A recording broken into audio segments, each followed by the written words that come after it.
Il y a quelques années, j'ai reçu une invitation à un sommet des blogueurs et activistes africains. Je parle de l'époque où ces termes, blogueurs et activistes, ne désignaient pas encore les dégénérés ivoiriens, camerounais et togolais ayant un compte sur les réseaux sociaux. J'ai donc reçu une invitation à un sommet des blogueurs et activistes dans un pays ouest africain.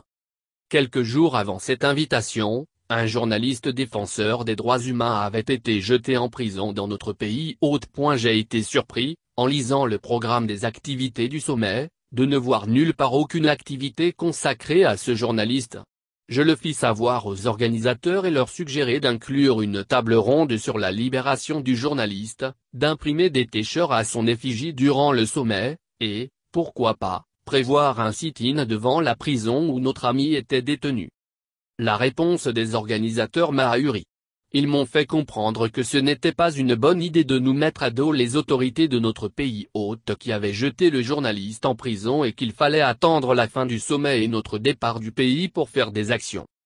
Je compris, à travers des investigations, que dans leur recherche de financement, les organisateurs avaient reçu une enveloppe de ces autorités, pour payer les billets d'avion et cuire les petits fours. Le billet d'avion et les petits fours priment sur toute vie. Article 1 de la charte du blogueurs et activistes africains. Ce fut à partir de cet événement que j'ai décidé de ne plus jamais mettre pied dans aucune rencontre, aucun sommet, aucun colloque, aucun machin des pseudo-activistes et blogueurs de ce continent.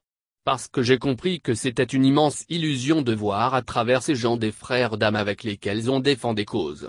Ils cherchent juste sinon leur stabilité financière, au moins leur billet d'avion et leur petit four. Tout comme ce qui s'est joué en Libye en 2011 et qui a complètement chamboulé notre sous-région, ce qui se passe actuellement au Mali va considérablement et durablement bouleverser l'Afrique occidentale. Parce que le Mali, c'est la troisième économie de l'UMOA, limitrophe des premières et deuxième économies de la zone, la Côte d'Ivoire et le Sénégal, limitrophe de la quatrième puissance africaine, l'Algérie. Avec ses frontières avec 7 pays d'Afrique de l'Ouest et du Nord, et sa presque proximité avec la première puissance africaine le Nigeria, le Mali ne sombrera pas seul.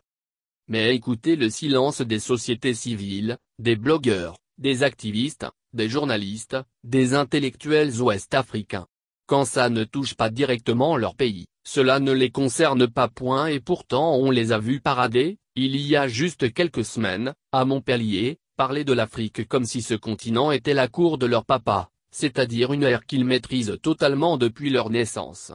Ils ont fait des récitations révolutionnaires enflammées, sommant la France, qui a payé leurs billets d'avion et rempli leur ventre durant le sommet, de lâcher l'Afrique, leur Afrique.